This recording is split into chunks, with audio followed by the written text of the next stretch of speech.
All right, we are live. Hey, Star Wars fans and Rule the Galaxy fans. Welcome to another episode of Rule the Galaxy podcast. I know it's episode 300 and something. Joe would know which episode it is. But as you can hear, it's D-Doc hosting tonight. Excited to be back after taking a little break during the Christmas madness. I know Joe and Brent did an episode talking about a little bit of Skeleton Crew episode 5. So we're going to talk a little bit about 5 just because me and Alfie weren't on that episode. We're going to talk about 6. We're going to talk about a whole bunch of random stuff because this is technically Rule the Galaxy After Dark, and I Oh don't have much of a yeah. plan. Oh yeah. So that, oh yeah, you just heard was Brent. Brent, how are you doing?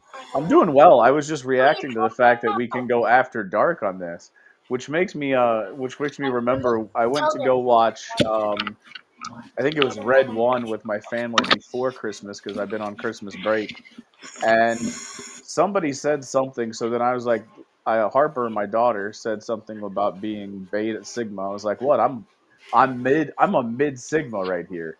And the guys working are like, are you serious right now? And like the three guys working are like, oh my god. And I went on for a little bit more and said something, and then I was like, yeah, I'm just shaking my giat for the concessions. And all three of them, the teenage workers, were about to fall over because I used the lingo and in the appropriate ways, and didn't expect it. Yeah, I had my 7-year-old last Christmas. I gave you my heart was on driving in the car, and he was singing "Last Christmas I Gave You My Yacht." Nice. I love it. I was like, "What the hell, man?" But hey, I get the humor. That's the weird thing about it. I get it. It's nice that there's something different. You know, we've needed a little something different to spice it up a little bit. Oh, I saw something about how like our clothing style from like the early 2000s to now like essentially hasn't really changed that much. So we need something new mixed in there. oh, also, I want to say I apologize profusely to our boy, not Scott Ryfin. I'm sorry to do that to you. Um, who's also part of the Georgia Mafia. He was just Steve on the show. Glosson. There you go. Golly, I'm sorry, Steve, but I also want to apologize to you as well because the Notre Dame Fighting Irish decided to put it on them today, Oof. and they took the victory today in the Sugar Bowl. The dogs went down. The dogs good to almost the Longhorns almost went down, and it would have been almost a Big Ten triumph. But Yeah, yeah. I'm excited to see a little Penn State Notre Dame. I'm rooting for Penn State, so I mean, I'm gonna say four Midwestern teams. Like, isn't Happy Valley a little bit west Pennsylvania? it's right in the middle. It's like Ah, dead center. damn it! All right, I was gonna call it Midwest. It comes across Midwest. It's been in the Big Ten. It might be slightly more west. I feel like Penn State was put like dead center of Pennsylvania. So I've only been there a handful of times, but yeah, it's not too far away. So I don't Yeah, know. I don't I have know. to look at a map. I'm hoping two things. One, since Ohio State and Notre Dame are continuing into the semifinals, I think that gives my Indiana Hoosiers a little bit more cachet and respect. But I digress. I'll let Alfie give himself some introductions, and let's get rolling on talking Star Wars and not college football. But What's going on, Alfie? How are you doing? How was your holiday and everything? It was really good. It had its ups and it had its downs, but overall, you know, uh, everybody's fine and happy and healthy, so can't really complain there. Got some nice time off of work and missed out on last week's podcast, but oh my gosh, um, happy to be back this week. so the giggles we hear, I'm sure, is daughter Azalea, and I'm Yes, and I'm also looking at the chat right now. Is it possible that Azalea is the one that's in the chat? So she looked over and saw herself. yeah, she took my phone and she's on YouTube watching us live right now. And yes, those are comments from her. Yeah, that's what I figured because she looked over, saw him, and started giggling. So that's Which I mean, she will turn 6 next week, but she can read and spell very well. all Good. right. 6, man, Yeah, getting big these days. And Tell the audience right now, Alfie, what was the big gift for Azalea? That was an electric guitar with an amplifier, and it's been a big hit. Is she We've gonna be like the next? Like, is she gonna make the next Blondie? Is that kind of the or I four don't non know. blondes? What I mean, what's our goal here? With what I've had to endure the past week, I hope so. Because not only did we get an electric guitar, but we got a karaoke machine that has microphones. Hell yeah. So there's been, yes, a lot of guitar playing and singing at the same time. We just need to get her linked up with Doc so he can rock out and get her a drum beat and get her on tune and on beat so she can get her drums. We need a bassist and a vocalist. We could have the rule the galaxy jam band. I Yeah, grew up in a 3-bedroom house with 5 people in it. So I just remember going around to each of them saying, "Can I play the drums for a little bit? Can I play the drums for a little bit?" I had to get approval from all of them because it was a small Yes. house and it was loud. And if We one have a said- drum set, and it's very loud. and if one of them said no, I usually would just make them feel bad about it and play anyway. so That's part of being the youngest child. I I love would be like, "Mom, Joe said he doesn't want me to play them. Joey, let him play the drums." He'd be like, "Whatever. Why you even ask me?"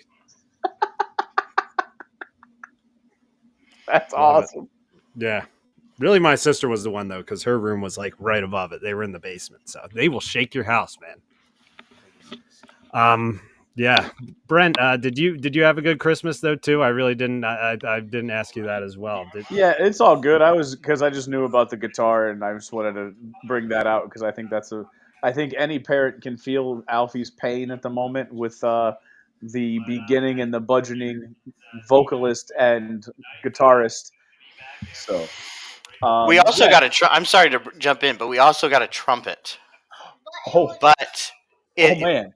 thank the Lord, it ended up being a practice trumpet, so it does not make noise. Oh, thank God. Yes. You know, like we have like a percussion museum. I don't know if you've ever been down there, Alfie. It's like a drum museum, and they actually have like quiet drum sets where you put headphones on, and it's like Yes. it's just a pad, but you play the drums and it makes absolutely no noise. And like, if those were around, I'm sure your parents would have bought them in a heartbeat. Yes. Yeah. I mean, I got my car detailed today. I mean, that was part of the Christmas. I'm rocking. I think I said it on the last one. I'm rocking myself a gamer chair for my new hobby station. So that's pretty much all I got, and I'm happy as hell to see my daughter open presents and how excited she got and all that stuff. So Yeah, it never gets old, but God, does it freaking fly by, man! Especially with the little ones, it just flies by. I mean, we're sitting here in January too, right? Yeah, it's crazy, and I feel like my life has been a whirlwind up to this point. Like I just finally really started working again. Kids just went back to school today, so like, Ooh, they went back early. yeah, so I yeah, think. my brother did too, actually. Which mine are in Catholic school, but my brother is teaching at public school around here too. So yeah, dude, the Thursday, Friday after these kids have been off for like 2 weeks. What's Oh the my point? God, What's the point? I know. So there's a school. There's a school in our area that was supposed to go back Friday, and I think it was just because of days. But a week before, they said, "Nah, we're going to go virtual on that Friday." So tomorrow, they were supposed to go back to school tomorrow. So we're recording this on Thursday. So they were supposed to go back the third, but instead, they are still going back the third, but they're calling it a virtual day. So the Yeah. teachers still have to like put together like a little bit of a plan, and the kids still have to log in and do something. But I mean, I've been a teacher. It's basically, hey, take a look at the syllabus and answer these questions about my syllabus, and it should take you all of about 2.5 minutes. And peace out. There you go. I like the sound of that class. Yeah. So yeah, it was a fun little break though. Did I tell you guys? Hold on, we got another comment here. It is me, Yeah. Azalea. There she is. Oh, so funny. I gotta show you guys the box. There it Nice. is. The Tower of Is the Barad-dûr. tower, yeah, the Lord of the Rings tower, huh? Oh yeah, baby. How many pieces is that thing? 5,471. Wow. So if the math is right, that's around 550. Yes. Okay, because you were saying it's about 10 cents a piece or so. Yeah, which I think that's this. I think this was around the 5 to 550 mark, which I've told my wife before. I'm like, if you're gonna spend that much on me for Christmas, I just want a huge Lego set. So there we go. So last year I got the castle that's sitting behind me. Actually, the Rule the Galaxy logo is blocking the castle, but now I got this, which I'm gonna have to redo all of my shelving because this is gonna be just as tall. I'm gonna have to redo it. Have But you, Doc? this sucks. I hate these. I hate these battery warnings they put on the front of the freaking Lego boxes, man. If you want to know a rant that I was going on to my wife about it, they drive me nuts. Are Sorry. you going to display the box? What's the deal? Why does it matter?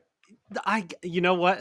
Call me crazy. I have every box of every Lego set I've ever built folded up in another box. Because I like to have I like the box. I like the box art. It's like that's even before I knew you guys and before I even started collecting a lot of the Star Wars stuff. It was like I want to save the box. I don't know why. And they, these penny batteries, is that what they're called? Penny batteries or whatever? Or The watch batteries, you mean? yes. Yeah. I mean, they're a choking hazard. Come on, man. They're dangerous. They're choking hazard, but this is a box of 5,000 choking hazards as well. This is true. So, like, I mean, this is not a new development. I guess there's something that went into law because kids were eating those batteries and the acid, I guess, or whatever. Don't get me wrong. I don't want any kids to get hurt. But at the same time, like, there's a lot of things in your house that your kids shouldn't eat. Don't mess with my collectibles. Kids shouldn't get hurt, but don't mess with my collectibles. Yeah. Yeah, I mean, the warnings are all over them. You would think there's like something nuclear inside this freaking box. It's just over a little battery. Doc, speaking of the Lego, it made me think. So a kid I knew showed me a Chewbacca. Have you seen the Lego Chewbacca? Yeah, That that's thing big. is like 2 foot tall, almost 1.5 feet tall. Yeah, it's huge. And then there's like a Lego the C-3PO. There's the Lego C-3PO, which is about the same size. Yep, and they have an R2D2 that scales to that 3PO, which they Right. have a bigger R2. They Yes. have a bigger R2, but they have a smaller one that scales next to it. But dude, those are ones that I just when I saw them coming out, I'm just going to decide that I'm not going to get into these, like because they're expensive too. Yeah, this guy got them for Christmas. He got a bunch of them for Christmas, and it was cool to see him. But like, he also got the Gru. He got the Gru house from Despicable Me. Nice. Yeah, I got a lot of Legos to build, but the problem is I have no room on the shelves now, so I'm going to have to reevaluate. I have a feeling I'm going to be doing one of those IKEA style shelf systems behind me. The tough part about these custom Death Star walls that I build is they take up a lot of space, so they might have to go, or they might go on to, maybe we'll do a giveaway. I don't know how the hell I would ship them to somebody, but I mean, I would drive out to Philly for one of them. I'm just saying. You could have that one. I'm not driving anywhere to pick anything up again ever. Yeah, so I kind of need a play-by-play. Alfie, give the listeners a little bit. We got a little frustration from you on the way in over break. Yeah, so I think it would have been last Friday. I drove to Evansville to pick up a 400-gallon water tank. So for people that don't know, that's what, roughly a 2-hour drive? About 2.5 hours each way. About 2.5 hours each way, and you were getting a water tank. Water tank. I thought it was 400 gallons. Well, water tank. It was for fuel. Okay. But yeah, it was plastic. Okay. So I drive down there. The guy's basically giving it away. We managed to get it out of his truck. It is super heavy, and it's extremely large. You've seen my truck. It barely fit in the back of my truck. Well, I really had to wedge it down in there, strapped it down. Putting it in the truck, I thought, man, I wonder how I'm going to get this out of here. Because one, it's extremely heavy. Two, it's now wedged in the rail system on my truck. I have the rails on the side of the bed with the hooks and all that stuff that's movable. Okay, so we're driving home. We're about halfway from Evansville to Greenwood. And I just happen to look in the rearview mirror and I see that tank shoot straight up into the air like a rocket. It didn't fall out of the truck. It shot out of the truck. Straight up in the air on the highway doing 80, 85. That's scary, man. Yeah, I pull over, start to back up. Luckily, there was no traffic. I'm backing up. Traffic is starting to catch up to us. People are slowing down, getting over. I get almost to it. And like I said, traffic is slowed down. People are clearly getting over way ahead of time because there's a line of traffic now. This guy comes. He had to have been doing at least 90. Never hits the brakes. Never turns his turn signal off. Completely plows it. It obliterates into thousands of pieces. Holy crap. And Yeah. dude just keeps driving, right? Like he just drove through it like it was like butter. It was like in the movies. I mean, it just completely just shot in all directions into just thousands of pieces.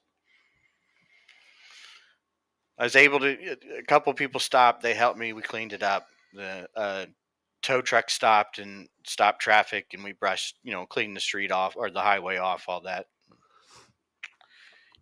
There was like 8 hours of my day gone, left in little pieces on the side of the highway. And that dude didn't crash his car after he hit it? He pulled over, but I mean, he was probably 300-400 yards ahead of us before he ever stopped.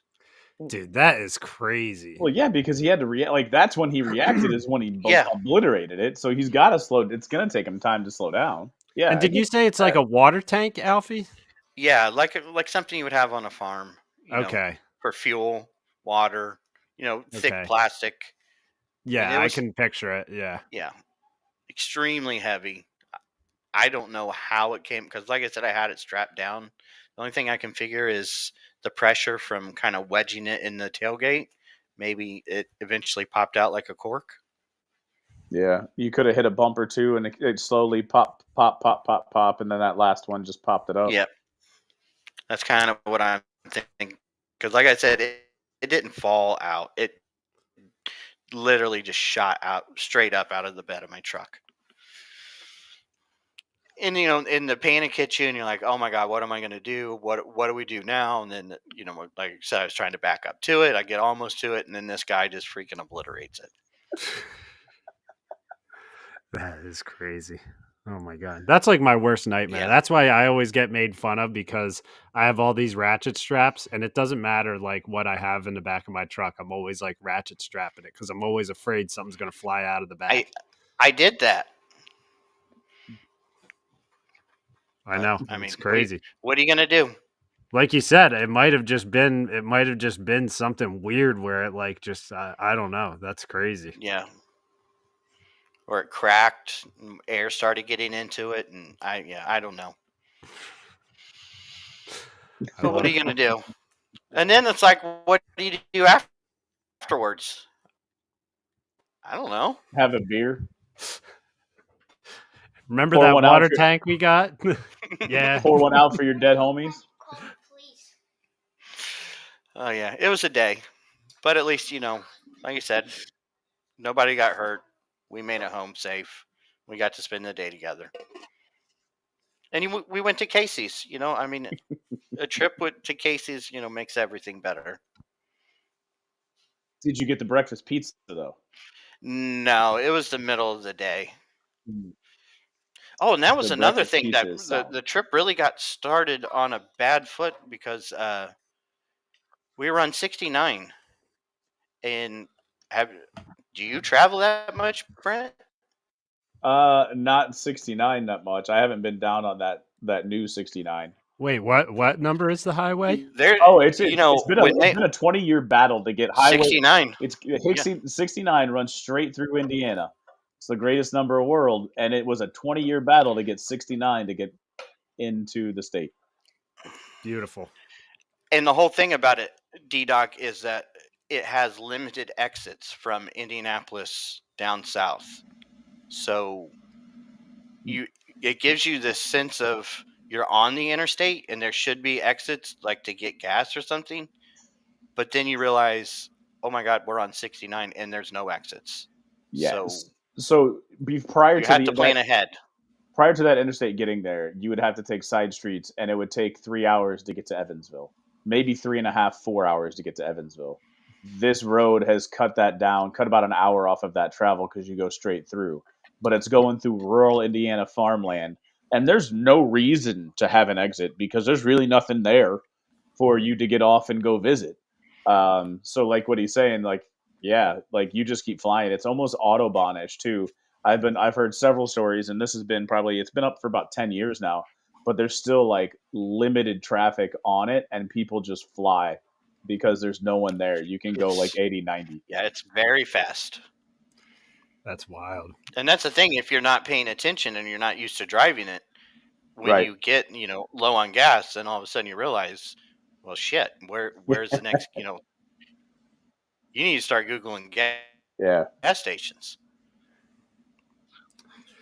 Well, before we get to the Star Wars news, I do have one other bit that is outside of Star Wars. Last night, I watched one of the popular movies that recently came out in theaters, available at home. Alfie's going to love this one. I watched Wicked last night. It's a good one. Did you? 8.5. I'll take your word for it. 8.5 out of 10. 8.5 from a home viewing. Yeah. Yeah. So like we've talked about this. So that probably would be about a 9.5 if you were at the theater.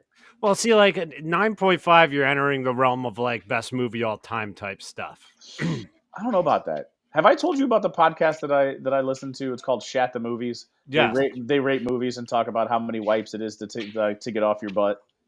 So It's anybody's pretty shameless plug. It's they review 70s, 80s, 90s movies, and then they rate them on a wipe scale. So a 0 wipe. We're talking. I mean, Wicked's it's up there, man.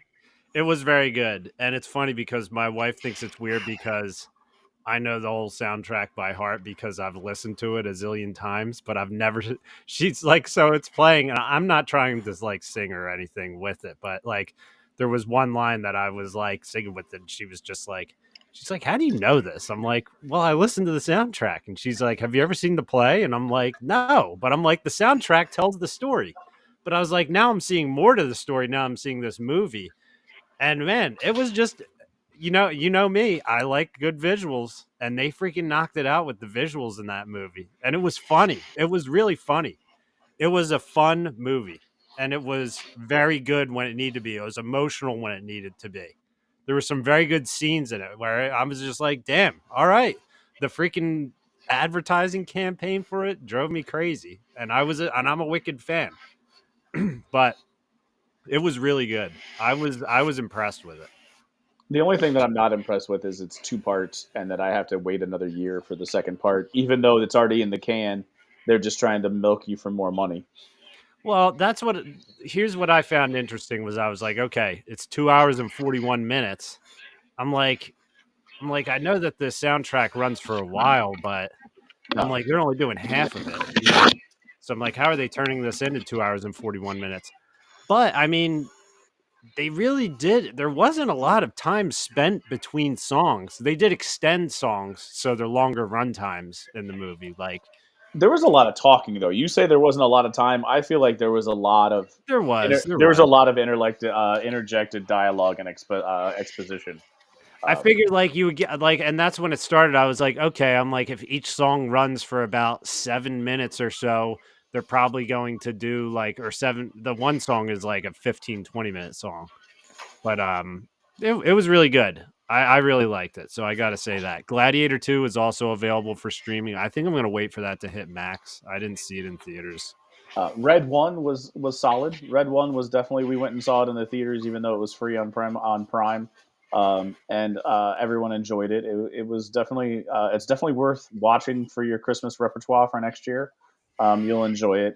The Rock did a really good job. Chris Evans did a pretty decent job with it too. Good. I'll remember that. I did not see Red One, and I did see that it's available, but It's kind of like in the Marvel superheroes like Santa Claus movie, so kind of fun.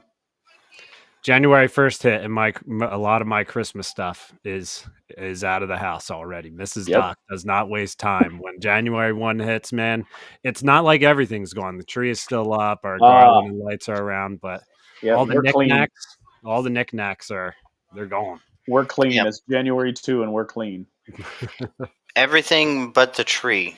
The tree stays up till the 6th, I think. Yeah, Azalea just hit me with January 6th. That's what, the Three Kings? Yeah. Yeah. It's also when La Befana visits the Italian children.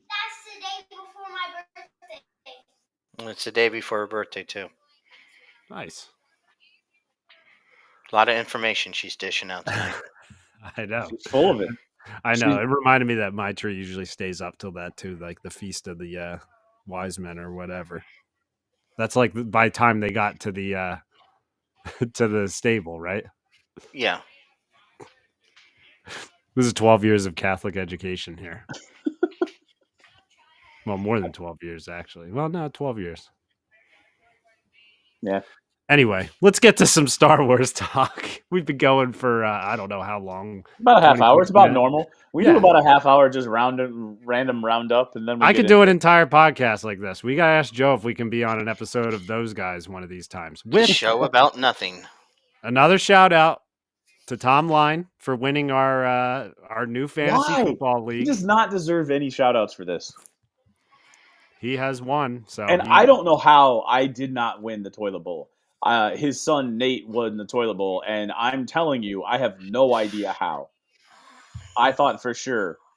I mean, Alfie's just quiet here because he's got a chap tied because he had a solid team, and Lori took him out. Right? Did Lori take you out? Yeah. I had a solid team up until that week, and it was like half of my roster got benched. Either, I think mainly just because it's the end of the season and being saved for the playoffs or whatever. So that's kind of weird. I mean, last week was all the fishtail games, and I can't remember who it was I played, but I think both of us only had like 4 or 5 players who were actually playing. Yeah, I mean, usually like championship week, usually for most fantasy leagues is that week. But there is weird stuff going on, and it's with this freaking 17 game season and stuff. Right. That's why I got screwed because I had, what was it? I had Lamar who sat early because they were just smoking. Who were they playing on? Oh, was it Steelers. If you're Steelers? talking about on Christmas, it was Steelers. That was the week before. That was He sat early the week before because that was the Saturday game. Yeah, that's when he like sat the whole fourth quarter, which I was like, oh my god. And Barkley did the same one, but then I made it into the championship. This is my other league, and yeah, you know, it's like with championship weekend with what they're doing with Christmas. I almost feel like all these fantasy leagues, we're gonna have to start the playoffs earlier because Christmas week, the fact that there's NFL now and you have guys playing on Wednesday, Thursday, Saturday, and Sunday, it's too spread out. And I'm like on Christmas Day, I'm like trying to decide which guys I'm going to play who are on like 3 or 4 days of rest. It's So like here's the deal. The only way they're going to stop doing this is if we stop watching, and that's not going to happen. And I hate leave it alone. Stop. I do like football on Christmas, but the problem is it does make me slightly antisocial because I'm going to be watching it. Like if football's on, I'm going to be watching. Yeah, but here's the deal. Christmas was the NBA. Do you even know who played in the NBA? They had 5 games. They had 5 games. Terrible. But the NBA had Christmas. Playing on Christmas Day was the NBA's thing. They would have 5 games, and they were usually like the premier matchups of like the people that were in the playoffs, top contenders. They would have good matchups all day, so you would watch basketball all day. Let them have Christmas. Yeah. Stop. I can't tell you how many times I went to a Pacers game on Christmas. And they were, like you said, they were awesome games. But now the NBA, I can't even. even the playoffs are almost unwatchable. NBA ratings are taking a hit right now, and that's the thing is it's like there's like star players who sit constantly now in the NBA. I feel like that's what's kind of screwed with it is like teams with good players like, get guys on rest rotations and then, do all this stuff where it's like people like stop caring when like that like the best guys in the league aren't going to be going hard every single time there's a game pretty much. Like so yeah, I'm already stressed about NFL playoffs, so Why? Because the Eagles are in them. I mean, let's have a Falcons implode consistently, every time they play a game. yeah. Well, who could be a Colts fan. They lost to Washington. The Commodores. Dude, they Or disgust Commanders, me. not Commodores. I'm sorry. I'm sorry to any Commanders fans who might listen to this podcast, but your team disgusts me. I'm getting texts from Meg's cousin who lives in DC, saying nothing new. We beat the Eagles again. I'm like, dude, I sent him a screenshot of the record of us versus them for the last 10 years. And I'm like, dude, you guys have won. You guys have won like 3 games in the last 10 years. And you how got many? 1 win. And Relax. how many of them have had How many of them have had Jaden Daniels? Both of them, right? Well, no, only one of them because we beat them the first game. Oh, okay. So, I mean, they came back and beat us. We had that game in the bag and we blew it. I wanted your Falcons to win that damn game, man. Michael Penix. He looks good, though, man. He looks good. I feel like he's the same as Anthony Richardson at this point, and I'll leave it at that. If you are a Colts fan and in Indiana, you know exactly what I'm saying. I feel like Michael Penix is about the same level. He was throwing a little bit too hard and making bad reads, and he just connected at the right time. And usually when it's a 2-minute warning, you take thinking out of it and just react, and that's when you play better, and that's the same thing with Anthony Richardson. Just let them play and react, and they'll do fine. But when you start to make them think and try to make reads, they just don't. They're not there yet. Yeah, they're young. But I do think he's going to be good because he looks calm in the pocket. Like I didn't watch that whole game as well, but he looks like he's going to be good. I watched the second half. I didn't watch the first. But all right, let's talk Skeleton Crew. On to Star Wars. Well, also. In the world of Star Wars, some sad news, and I'm going to have to look up his name. Angus? Angus, yeah. Oh, yeah. Red Leader, right? Or whatever, Gold Leader. Yeah, Gold Leader. We were lucky enough to get to have some private conversations with him at the ICCC convention. Now, I have a picture of Alfie and him sitting next to each other in the Alfie hotel shared room. a bed with the man. Yeah. I did. It was very intimate. I mean, it was, and there was a couple drunk Canadians that were staring at it and say, "Oh my God, can you see that? Do you see what's going on?" Yeah, I was over somewhere drinking some high percentage alcohol Canadian beer in that room. That's where my night started to go a little downhill. Right. I beg to differ on that. Started going south from there. Oh well, yeah. There was a lot of ways that. Anyway. Yeah, he was a really cool guy to talk to, and he just recently passed away. So it's cool that we got that opportunity to talk to him and hear some of his stories. Yeah, he was at ICCC, and one of the things Michael Havens said was he was trying to get a lot of those guys through because he didn't know how long they would be on the circuit of conventions and stuff like that, and not meaning that they were going to pass like that, but like just saying that this might be the last chance for some of those guys. They might retire and hang it up because it takes a lot out of you to be there for 3-4 days signing autographs. So sad news, but like you said, you guys got a chance to sit and chat with him. Yeah. So RIP to him, and yeah. Pretty cool that we got to do that. Well, there was 2 very good episodes that I recently saw of Skeleton Crew. I did not talk about episode 5. Brent and Joe did, and I did not get to listen to that podcast. So forgive me, Brent, if I bring up anything that you've already commented on in episode 5. Well, I mean, the But Rule of the Galaxy listeners, if you were paying attention to it, got cut short because I find out that my actual internet in general dropped at about 45 minutes into the podcast. So he just cut it off and said, "Hey, we'll talk to you guys later." So there's still some things that could have probably been brought up about the end of the show. So cool. Which I know Joe usually just has a lot of bullet points on everything. So I feel like we can kind of hit on points between these two episodes. You know, we can bring up points from left or right as we go along here. But I thought it was a very fun episode. They find the Alfie. What is the name of the cave that they found at this spa that they were at? What was that called? I can't remember off the top of my head. But yeah, the Pirate's Lair. Yeah. It was a fun episode. That girl who's that bounty hunter, she's a famous actress. She's not A-list, but she's been in a bunch of stuff. I don't know if you're familiar with her. I am not, but I was just rewatching it I'm not. today. I was just rewatching it today, and she's got a really good. It reminded me of Brave.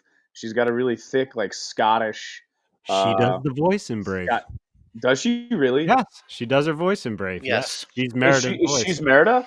Yes. I did not know that, but this time I was doing something and not watching her, and it sounded like Merida. Like, so she was doing the same voice. Did you ever watch Boardwalk Empire? No. Back in the day? I know what you're talking about. Did you watch Boardwalk Empire? Nope. Yeah, she's No, I have not. It's Prohibition New York, right? Prohibition era New York. Yeah, and she's Steve Buscemi's wife in that. So she's in that for a bunch of seasons. So I also know her from that, but she's been in stuff. Like she's like, you know, she's not like just some random actress playing that role. She's a fun one that they got, and I like her in that role. I think she's going to be pretty cool, like depending on what they do with her character. I'd like to see. That's one that, like, when people show up, I can see something like I'm interested in her. It was there's a cool look to her. Hadn't seen that look before, that powder look, and all that stuff. Like, there's something that's cool about it that I could watch this. I could watch more stuff with her in it. Pocket. I could be wrong, but I think she may be the same species as the Emperor's. I don't know what you would call her. I think her name was Sly Moore. She was in episode 2 and 3. She had a look like that. Okay, but I'm not 100% sure. They were all covered up with like cloth and like headdresses and like. She was bald in episode 2. Okay, then it's not one that I'm thinking of. I'm thinking it's like the bureaucrats that were followed her around. Yeah. Okay. Yeah, I want to actually go on here and see just what her name is as we're talking about it, just because. Her name's Pocket. Is that her name in the show? Pocket? Yeah, Pocket. See, I picked up on one. I mean, I've heard it. That she knew him as a different name. What was it? Was Dash something. No. Yes, it was Dash. I thought it was going to be Dash Rendar for a minute, but it's Dash something. She didn't call him Dash Rendar, did she? She called him a different name, or Dash, so whatever, a different name, and then she came up because he was using that name to try to get the room. I think he tried to use Dash to get the room, and she came up and said like Lord Solar or something like that. Lord Solar. And then the kids, which this is exactly where I'm at. Another name? How many names does this guy have? I love it. I mean, that's exactly where I'm at with this dude. Like, he's a good pirate. He's got lots of aliases. So now her first movie was Train Spotting, which I've never seen that, but I know that's a big Ewan McGregor That's a movie. good one. That was Ewan McGregor's like first major movie. Yeah, so there's a connection. She's in Finding Neverland, No Country for Old Men. She's been in a bunch of stuff. Yeah. Oh, she plays Helena Ravenclaw in Harry Potter and the Deathly Hallows Part 2. But yeah, I mean, I know her most as Merida from Brave and also from Boardwalk Empire. I mean, that But makes so much sense now that you said that she actually is the voice of Merida, because that was a solid Merida. yeah, so yeah, it's a pretty fun new character. And these are the type of characters in past Disney Star Wars shows where they would show up, and I'll be like, they would do like a bad like.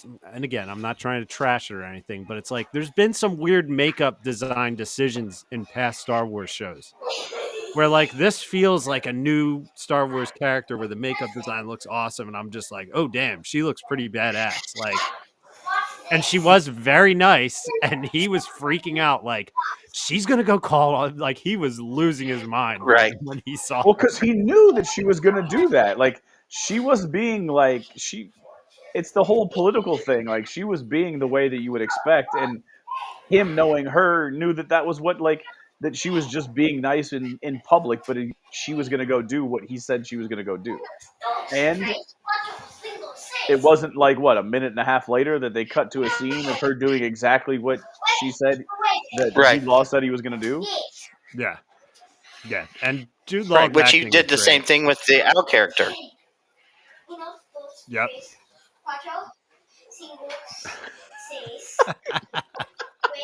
We can hear Zalia, by the way. She is counting in I figure. Spanish at the moment. Bless her heart. She's doing a good job. So you know who's not like? So I agree with you. Pocket's one that I really do like. The one that I'm not so like, I think we're supposed to Jaleel White. I don't like that character. There's something I don't like the way he's portraying him. I think there's just the couple times he's been on screen, he's forgettable, and like Yeah. I could move past him. I think it's a little over the. I do think it's a little over the top the way he's acting in it, like a little I agree. overacting. Like, we're gonna get you. You know what I mean? It's like very like, you know, He's trying way too hard. that's what it, he's like one guy in this show I could actually point at. Brent is right. I feel bad, but he I is mean, but one like, where you I point think at. we were supposed to be interested in him. I think he has like the cool like monocle eyepiece, computer eyepiece, like semi half lobot. I don't know, but it's just nothing. Like, there's nothing that's drawing me to that character. There's a lot of characters that I like. Like I said, Pocket. I loved Pocket. I went back and like I said, I could watch whatever you want to give me about Pocket. I hope we get more Brutus. I think he's a really cool character. The werewolf guy. Yes. Yeah. Dude, him sitting on that throne in the 6th episode, That's pretty cool. it's great. And it's like it doesn't feel too weird when he's like talking and his like mouth is moving and stuff like that. Like the practical effects work for it. It really does. Yeah, but these guys find the gold in that at this spa, which the spa was interesting. Seeing some of the people who were at the spa. Oh, didn't they have some banking clan at the spa? Yes. There was a Mune there, right? Yes, they were there, and that's why the one guard called him by that name that he checked in under, because that was a Mune. Oh, I didn't realize that was a Mune. I Yeah. just realized that the guard. I just assumed when that happened that the guard knew that person or knew who that person was supposed to be. Yeah, and so did Jude, and Jude just started taking off. What was it, the Lord Scapio or Whatever it is. yeah, that's the Mune planet. Gotcha. And you could see some of the Mune guys in like the mud baths at one Yes. point, right? Yeah, in the distance. You had a hut in the mud bath too. Right. Yeah, But- the kids were like, "That's Jabba the Hutt. That's Jabba the Hutt," and I'm just like, "Well, actually, where the timeline is right now, Jabba the Hutt is actually dead, but it doesn't look like him." Jabba the Hutt did not have a distinguishing face tattoo. So this is the one thing that I said on the previous podcast, and I want to see what your guys' take on it, whether you've heard it or not. My only argument about that entire planet is that those guards were from the movie Idiocracy, and they were too much of a cartoon of dumb guards. Just like you say, like you think there's overacting with Jaleel White, which I agree. I think that there's a little bit overplaying of how dumb they were supposed to be, and it was almost like they were almost caricatures. It's the word I was trying to say, But then Joe said there was a Scooby-Doo quality to it, which I think that nailed it. Like I feel that there, like at least with that planet and the people from that planet, there was a Scooby-Doo quality to those people. I get that 100%, but I also took it as they're extremely wealthy. So stuff probably they've never had to have real guards, if that makes sense. Yeah, like nothing's ever went down Yeah, there before they're actually. yes, I am 100% with you on that. They were over the top bad, but I also kind of liked it because it's kind of like what you would expect at like a country club or something. You know, somebody with a clipboard coming out and saying, you know, you're violating these rules, and if you don't, we're gonna take away your golf course privileges unless you turn this music down. You know, kind of thing. I love it. Yeah, the at least it's not like guys running around like running into trees in the woods like they were when they were chasing Leia in the True. in the Kenobi series. You mean Flea from Red Hot Chili Peppers? Dude, I saw an edit someone put together of that on Instagram the other day where they had it like fast forwarded and they were playing this like goofy ass music. Oh, it's And it's like the 1920s silent movie of like the cops running after. Yeah. yes, and they're like running around, they're running into tree branches and like running left and right around the tree trunks. It makes that scene look 10 times worse. It really does. But yeah, I digress. So yeah, it was a fun episode. They get into this gold pit. They find all the gold, and they also figure out the coordinates to At-Aten. While in the process, they have this hologram of that pirate that shows up, which like this is like deep Star Wars pirate shit on this stuff. Like it really is. I feel like it's like the most pirate Star Wars thing I've ever seen. Yeah, I would agree. I mean, this is like Pirates of the Caribbean and Star Wars and Goonies. You know, they had a throuple, and you know, this is what they got from it. Got a little thruple, huh? I like it. Yeah, Yeah, Joe just hopped on into the comments. We're talking about threesomes, Joe. threesomes. Yeah, didn't have that on your bingo card for tonight, did you? No, I did not have that on the. I did not have a thruple on my bingo card. But no, I think it's. I agree. So now here's the question for you, and this is something because I miss details, right? Like I watch and I kind of pay attention. I'm playing my block breaker. Anyways, how the episode 6, right? Because that's the one that just came out, Mm-hmm. ends directly after episode 5. And how did the kids get sent down the tubes? Wim pulled the lever on the seat. Okay. The seat in front of the table was a trap door. Okay. Which he almost accidentally did it before, Right. and then Right. When he was gonna open the roast beef and move the roast beef to open Mhm. the door, he was gonna move the chair. Right. Okay. And that was one thing I really liked about episode 5. And really this series, it just keeps doing it. And that, you know, we always talk about subverting expectations. And you could like feel the groan through Disney Plus when Wim grabbed the lightsaber. And it's like, oh god, you know, they're really gonna do this. And then no, it was a joke, and it worked so well because you know that's what you thought the minute you saw him, and the music started to swell, and it was like a Ray moment. And then no, he had it upside down. yeah, And Jod even tried to warn him that it was upside down. He could have said that, but you know, he let him figure it out for himself. yeah, it reminds me of that video where like the kid's gonna scare his buddy walking into the room with one of those pop things where it shoots Mhm. like the confetti out of it, and he had it backwards and It shoots shoots it him right in the into nuts. himself. Yeah. Yeah. Because I actually was like, all right, Wim is going to spark this up. I think he's going to somehow screw it up when he lights it. Like, I figured he was just going to be like freaked out once he lit it up, but I didn't think he was going to light it up into the ground and be like, oh, shit. Have it bounce around a few times. Yeah. What do you think about leg so or something? because I just rewatched it again too. What do you think about the Jod and his intentions? Because this is right He's, at the end, going into 6. Like what? Like how do you are they? Do you think it's accurate? Do you think that it's done well? Do you think he's good? Do you think he's bad? Are you thinking that he's actually going to try to hurt these kids now and like because now he got what he wanted and it's like I'm done with them? I thought it was perfectly done myself. I really enjoyed it.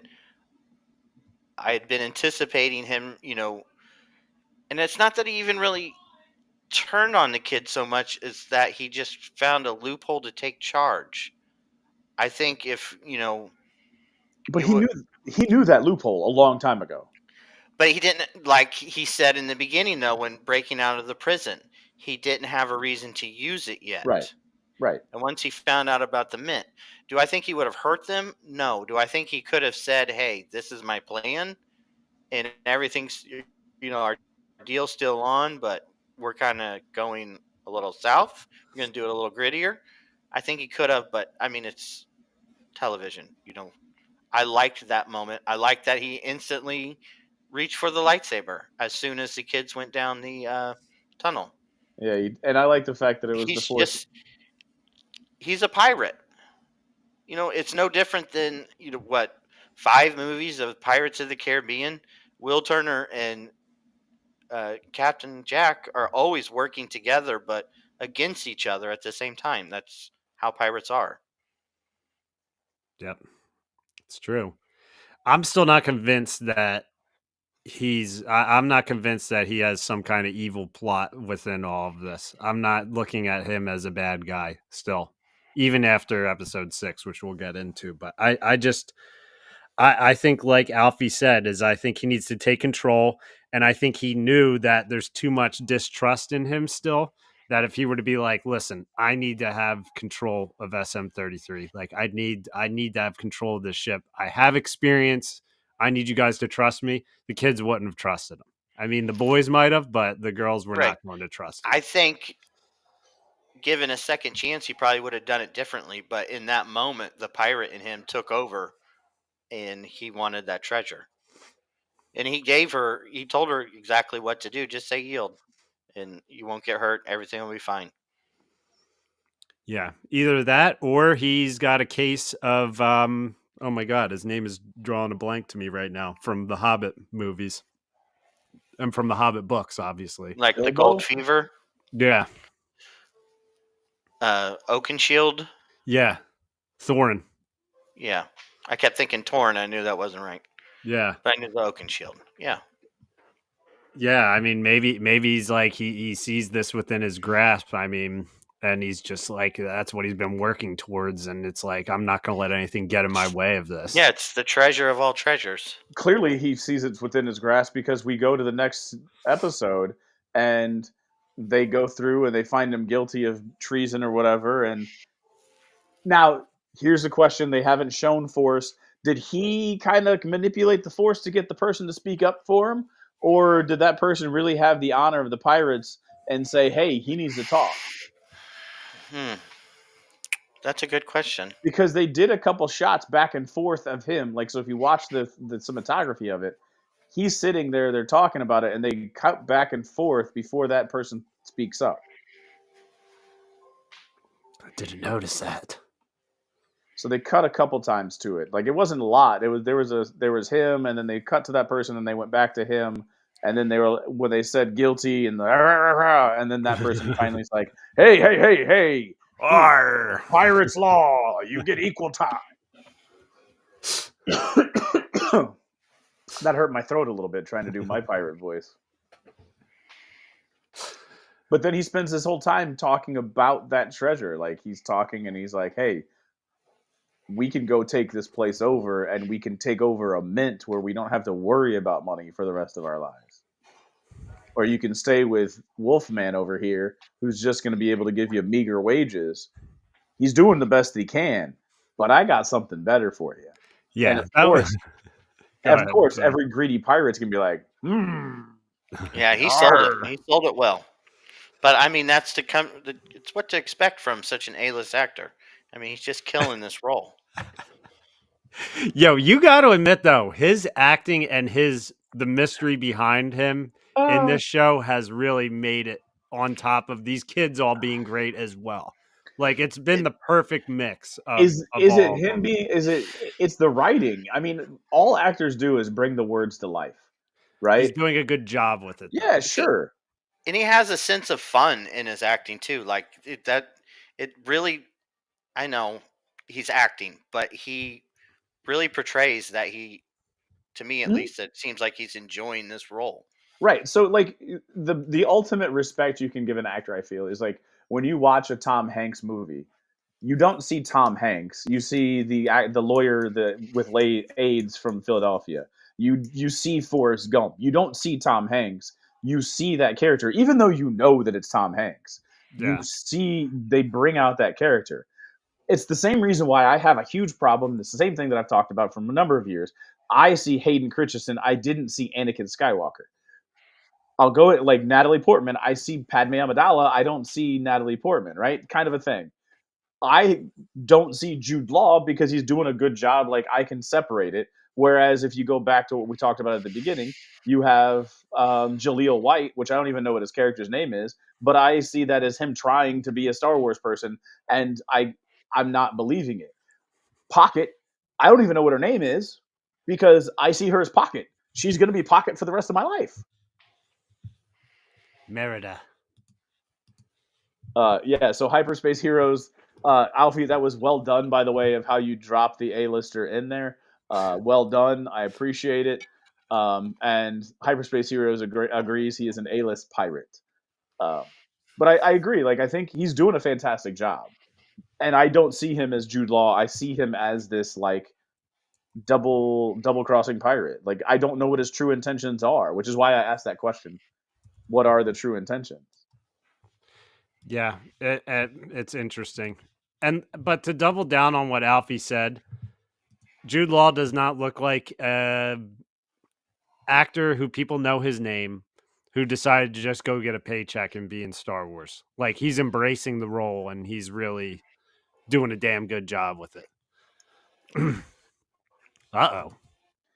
Joe's just That is- going after dark on his comments, by the way. He's just spitting the truth, 100%. So, all right. So my other big takeaway to continue on with this with episode 6. My big takeaway from episode 6 is this is like your stereotypical 80s kids movie where you have every kid is different and we need to work together with our differences and we can be stronger together, but we have to embrace that we are all different. Yeah. I mean, it's a stereotypical movie trope, and that was what this episode was trying to do. All But through the the thing guy. is it's not stereotypical anymore. And that was the point I was trying to make in our chat, is that this is doing what, and making it seem so natural.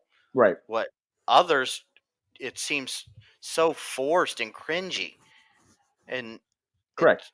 Going back to that formula from the 80s, like Mhm. you said, it was just that 80s formula we didn't realize at the time just really worked very well. Yeah. But I mean, I'm gonna say it.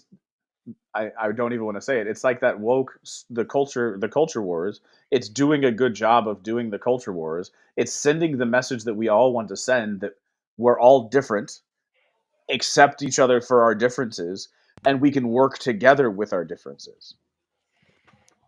At least that's what I took away from it. But it's doing it in a way that it's not in your face. No one's saying, "Hey, this is what it's supposed to be. This is the way This is what I'm trying to make." It's just the story that it's telling. It's just very good writing. Yeah, in my opinion, very good writing.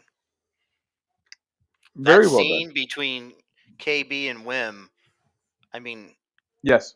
you had to like kind of do a double take. At least in my opinion, that these are child actors. And I know I've seen a lot of criticism of Wim's acting in his role, but then again, yeah, he is a little whiny, and I think a lot of his stuff is a little over the top. But then at the same time, he's like 10 years old, so having a young child myself, I'm like, well, actually, that's the way they act. Yeah. I know. You know? That's how I feel. That's how I feel watching them. I don't feel like he's being whiny or anything just because I'm like, he's reminding me of my son right now, pretty Yeah, much. he's just like, and that's the thing. Like even Fern, being so, she seems like she's obviously taller, which gives her a perception of being older, and so she has a very, you know, sassy attitude, a take charge kind of attitude, but it works for that role. It doesn't seem forced or unnecessary.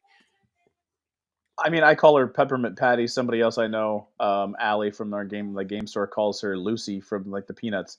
But she Hmm. has that dominant like I'm going to be the dominant leader. And Wim said it a couple episodes ago that like you need. I don't have that skill. You need it. But Wim's got the he's got the wonder. He's got like the sense of adventure that you need to keep pushing forward for certain things. And Yeah. then Neil's got that timidity inside of him. Like kids can identify with each of those different. There's different kids in that situation because KB never said anything to Fern, but wanted to. But Neil was scared poopless trying to climb up, and she was just trying to be this drill sergeant. And he's like, I have shorter legs. I'm scared. Like, and that's where she finally realized, oh, okay, maybe I do have to do things a little bit differently. Yep. No, it was a good. It was every of these every single character in this episode learned some lessons because, like, I feel like Wim, like as we were talking about him, he has this belief in everything, but every time he needs to do something, I feel like he's a little hesitant. Like, holy shit, can I actually do this? Like, I don't know what the hell I'm doing. But like when he essentially had to save KB, you could tell he was panicked, but when his moment came, he actually did it, and he was like, okay, like I can, it was scary for him, but it was like another lesson for him. It was all around character building in this one.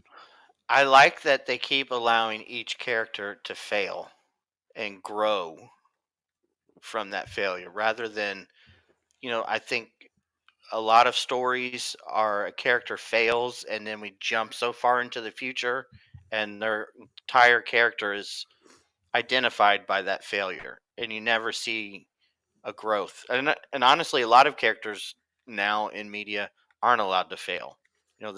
They always seem perfect, too perfect. Yeah, I like that they all have, like, again, this is where I come from. Like my whole takeaway is they all have flaws. Let's embrace those flaws, and you do something that I can't do. Like case in point, when they're trying to take off from the planet, they all had to work together doing different things to get that ship out of there. Like, And a and they lot of them didn't were all things they've learned in this short adventure that they've been on too. and they didn't hesitate to take those different roles, Yeah. right? And Fern was like, Neil, you're flying. He's like, but I did it one time with Jude Law, and she's like, so you're flying, and then like KB's like, I got to go be the maintenance person and go get the engines to work, right? Like they all and Wim didn't even bother. He went to the gun to try to shoot his way out. So they all like again, it's just I think it was just a great way of doing that.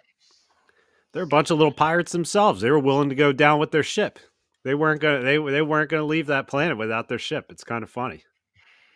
I liked in that moment too, like you're saying, how they all came together, they all had a role, and then the ship transformed basically into their ship. Yeah, It's no longer the pirate ship. but like there was like a resemblance a little bit. There's like Right. some resemblance to like other There ships. is. But I agree with you, right? So there was that transformative.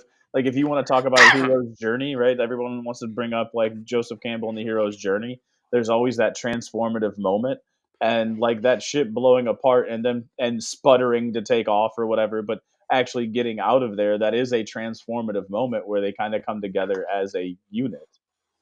I agree with you 100%.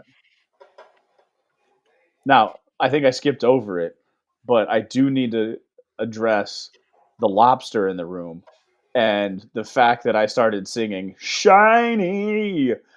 If you've ever watched Moana, Oh yeah. Oh my God, did that give me Moana vibes? Mm-hmm. Mm-hmm. Okay, Did you so see the video on the making of that? That was stop Insane, dude. animation. say that again. I was The way that they made the crab and all the little crabs was stop animation. was it stop motion? Yeah, stop motion. Sorry. That takes forever. That could be why the damn show Mm-hmm. took forever to come out. Like stop motion takes time. Dude, there's videos of these guys with that big crab on that huge mound and them just moving every little leg, like, for every little shot.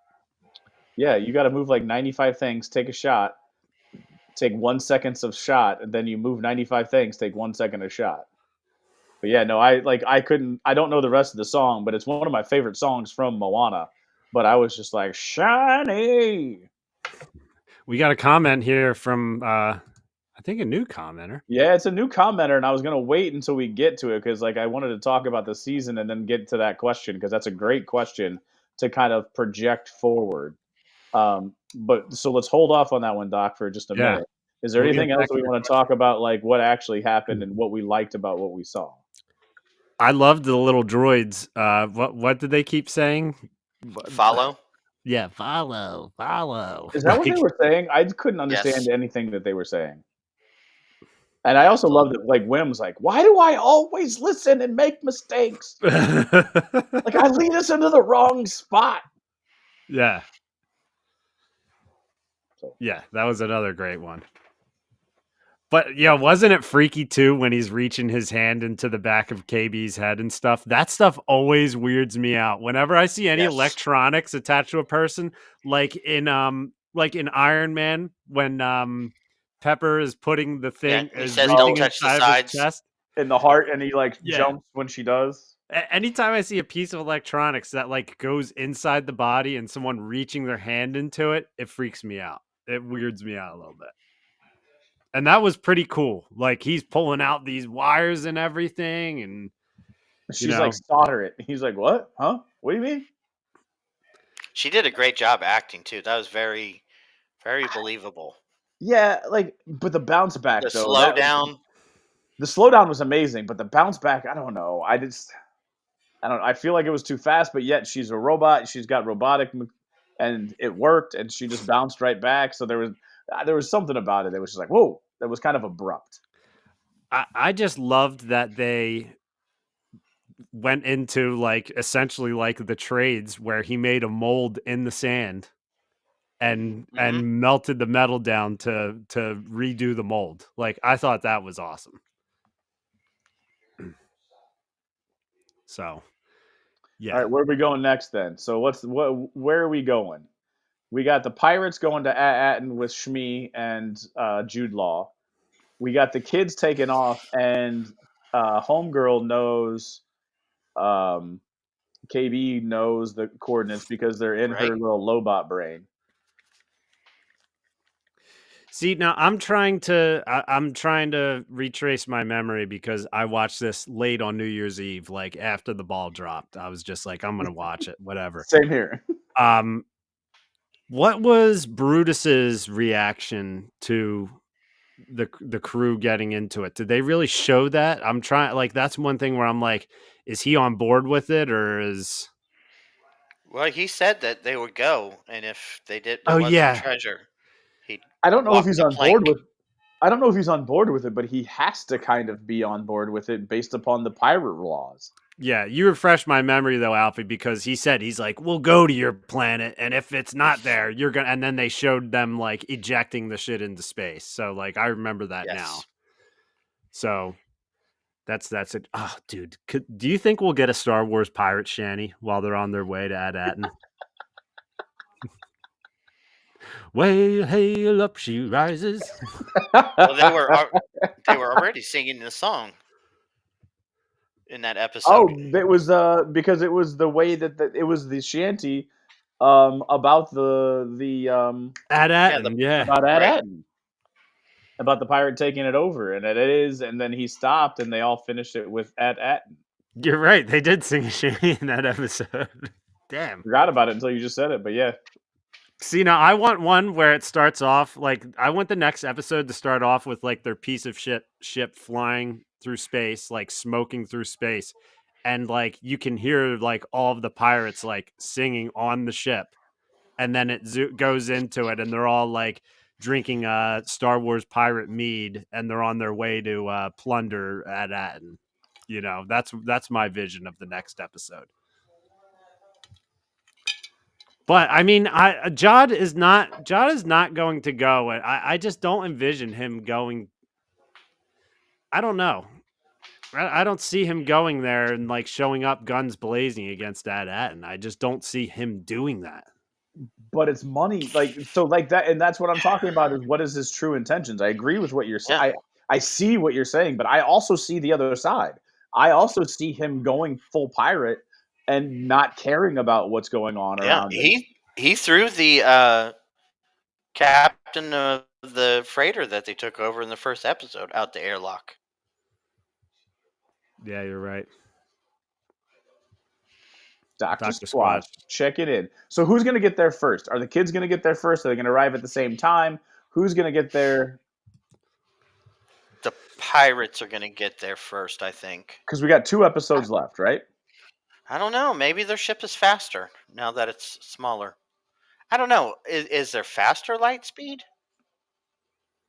I mean, it could be no, because they took off from the same planet. I don't know.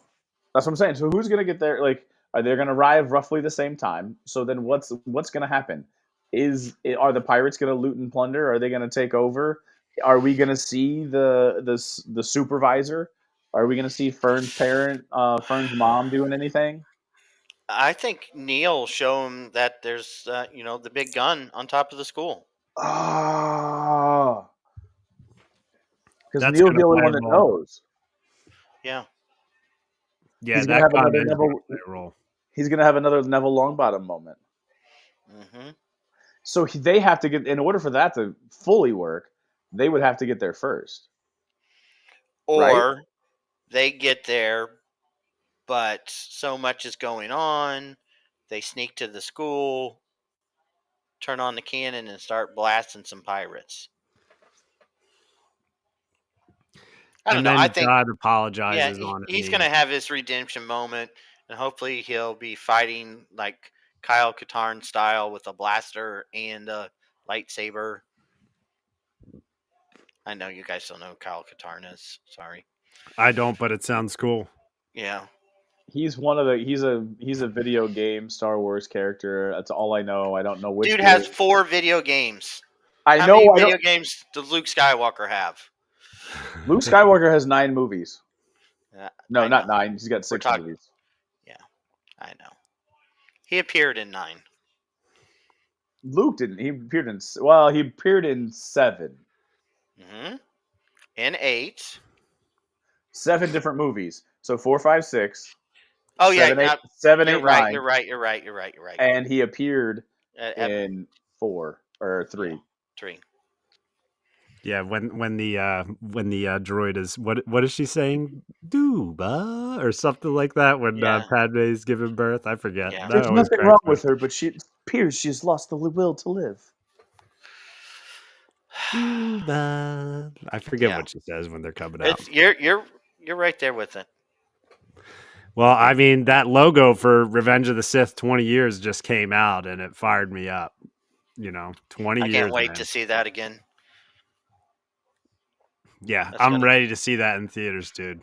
They better put that in the IMAX or whatever. They should put that on the freaking big screen. They're going to make a shitload of money if they put that back in the theaters. That,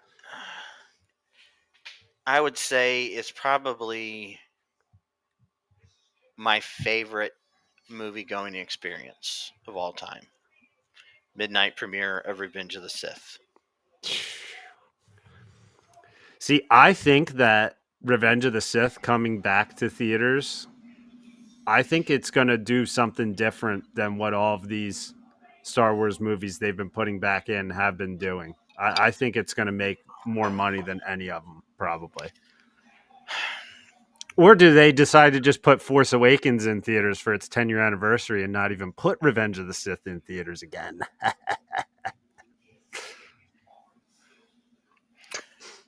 Revenge of the Sith was So a about very Skeleton Crew. Yes. Good. Sorry. I'm joking. What were you Go going ahead. to say, Alfie? Alfie, I know it's one of your favorites. it's not just one of my favorites, but that was a very like people just don't have any idea what that movie was like when it came out in the theater. It was so well received, but it was the end. And there was a big push for it not to be the end.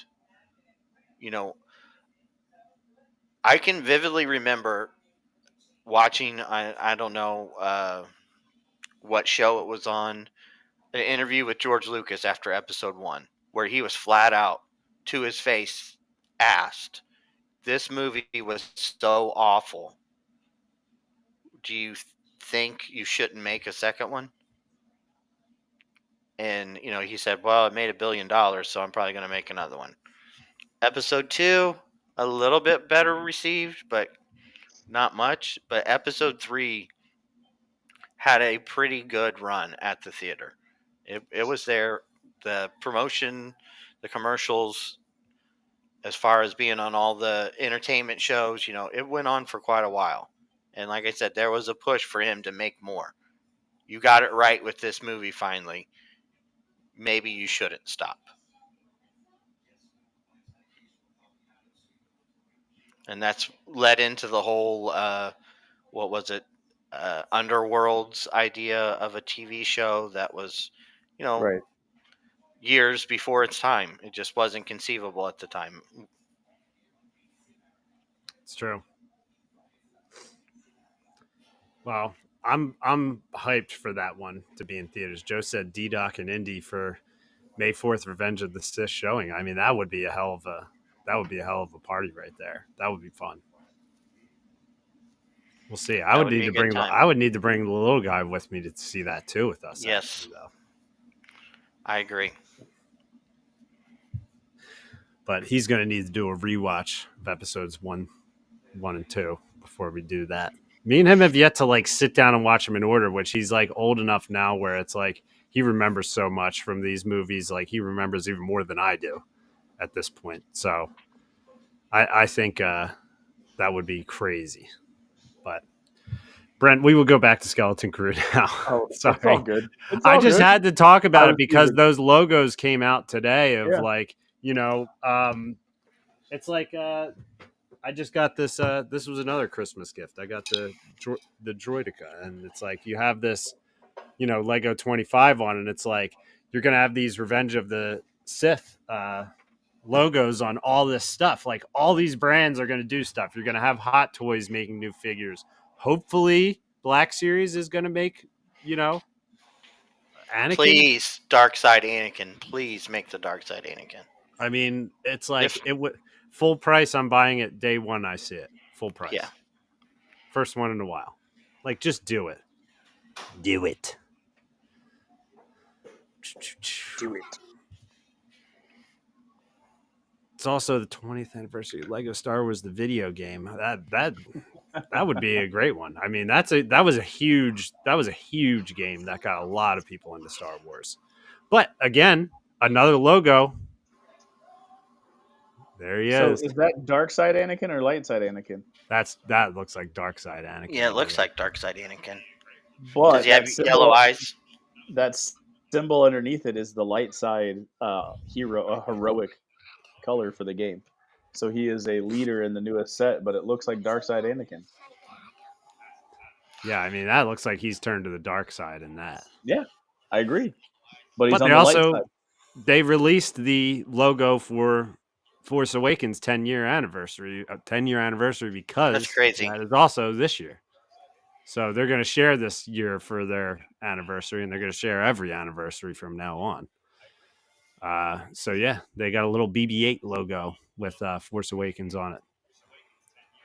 So I don't think they're going to put Force Awakens back in theaters. Maybe they'll do both of them. I don't know, but I think you got to do Revenge of the Sith. Revenge of the Sith would make more money than Force Awakens. I like Force Awakens. I would see Force Awakens in the theaters again if it was out. but I'll be more excited to see Revenge of the Sith. Same. I definitely see both.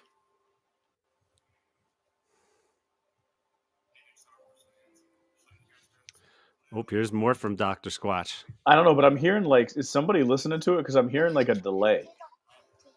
Oh, it's because Azalea. Okay, that's why. Like I heard my voice on like maybe a 10-second delay, but if you've ever watched it on YouTube, we are just slightly off. So that's where like Azalea was listening to Yeah, YouTube, she just walked back up. and so I was hearing my voice, and I was like, I haven't said anything for a hot minute. There you go. That's what it was. Okay. Yeah, 3D printing. Yeah, There's some Legion prints too. I know. Yeah, I mean, it's not Dr. Squatch. If you're in Indiana, like this dude is such an enigma. Somebody's got his address, right? Because he won something from us, didn't he? Joe did, yes. Joe sent Okay. it to him. So he knows where he's at, but I'm not going to sit here and out somebody on. But if you're an Indiana person, I mean, I'm your Huckleberry if you ever need to figure it out. Wait, he's in Indiana? I said if. I have no idea where Dr. Squatch I thought he was across the pond. Oh, is he? Or was that somebody else? I don't know. I can't remember. I don't know. All I'm saying, and I'm not trying to out. I'm not trying to ask him to try to give me. We don't need any personal information from you, Dr. I'm not Squatch. asking Don't you to worry. throw anything out there, but what I'm saying to you is, if you are, see, I can't give you any help there. Now, if you are across the pond, there's a couple people you might want to watch on the YouTubes. One guy's called Crafty Terrain. He does battle reports. So if you are across the pond in, let's say, England, I don't know exactly where he's located in England, but he's got some good battle reports. A battle report, for those that are uninitiated, is just watching people play the game, and that's how I got more into it and learned how to play it. Yeah, Joe, I know we know you have the information, Joe. Don't worry, Squatch. We're not going to share any of your personal info over. And I'm not asking. I don't know for where anything. you live. I don't know where you live or your address either. And at this point, Doc, though, I don't want to know where Squatch is at, because the enigma of Dr. Squatch is even better than knowing. I actually picture Dr. Squatch living in the hut that you made for the guy from whatchamacallit, the show that no one. Oh, the Acolyte. Yeah. The best show that was ever made for Disney Plus. Oh, he's a Bama man. Oh, I'm sorry. Well, he could still live in a hut in the woods in Alabama, though. You know, like a Wookiee hut. Hey, you're not too far away. I don't know. That's where he treats his patients. I don't know anybody in the Bama world that plays the Legion. Sorry. But yeah, I don't. Here's what I'll say I love is that War Eagle. We have episodes 7 and 8 coming up of this show. And I have no damn clue what is going to happen with this story, how it's going to pan out. And I think it's going to be pretty exciting. I think it's going to be fun, however they finish this out. I hope this is not a one-season show. I really do. Because I think it's one of the best shows that Disney Plus has put out. It's the best thing since Mandalorian. Alfie, you probably know more about this. Oh, okay, then Roll Damn Tide. Oh, fellow War Eagle. All I gotta say is then Roll Damn Tide. I can't let you, like, I gotta be the antagonist. But Alfie, correct me if I'm wrong, because you probably actually know and have probably the quote. One of the producers came on to it, some podcast during a press junket after it came out, and said they have an idea if they were to get greenlit for season 2, and they have an idea of where to take it. And they also know that the kids are going to be older, so the story that they have in mind takes into account the aging of the characters. Right. That's exactly what he said.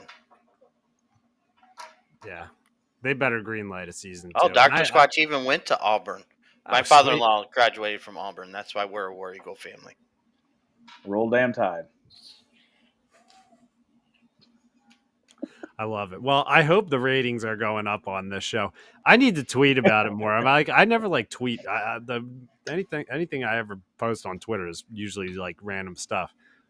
I just need to put it out there that Skeleton Crew is good, because I've had people ask me hey, is this worth watching? Because people have been scarred by some of the bad shows, and they don't want to invest their time if they're not going to enjoy it. So like, I'm telling everyone to watch this show. I think it's great, even if you don't have kids, like, or whatever, like, because I do feel like us having kids, I feel like it makes us look at these kids and like have fun with it even more.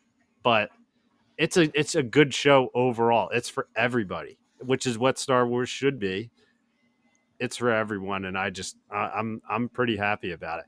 I've only seen one video while scrolling through like TikTok or Instagram of one guy who was like ranting about something bad in an episode, and he was complaining about the character in what was it episode 4 at Atkin.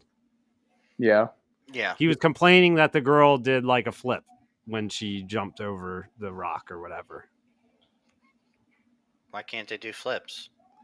He was like, what is this? This is ridiculous. Like how she like, kicked in the door on the bus or like did the, like the flip when she was running away. It's like, all right, that tells me this is a good show because you're really reaching for something to complain about here, dude. Like, yeah, I saw a big rant today about it, and after reading the rant, I'm like, you're not even talking about this show. You're talking about other shows that you didn't like, but using this as a springboard to talk about stuff that you didn't like in the Book of Boba Fett or the Acolyte. That's not fair to say, I hate this show, it's awful, and then to write 15 paragraphs about the Acolyte. No, this has been a clean slate for me, and I'm just really excited to see what it does. It's great. These releases during the Christmas holiday were crazy though. Like it was crazy having a Christmas Eve release, and then I'm watching on New Year's Eve. I didn't watch on Christmas Eve, but yeah, it's been fun. I got to watch the latest episode with the kids. I'm sure that'll be a fun one to watch with them because they like say stuff out loud about what each of the characters should do. So that's why it's been fun watching with them. So yeah, we had a lot of fun watching it the other night. She was actually tired and struggled so hard to stay awake. And yes, she loves Neil. I love Neil. That's probably my favorite comment of the night right there, Mr. Alfie Molinaro. I'm not sure who Alfie Molinaro is, but I love that Alfie is my dad comment that was just made. So yeah, you like that? Yeah. She's got another one. She's got another one in the hopper. Look at her. Concentrating. She's getting ready to put another one out.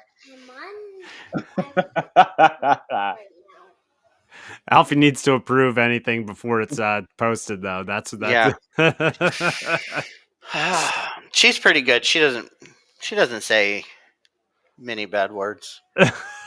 not like your son. Oh, no. I still remember when he was playing a video game. You were was so good.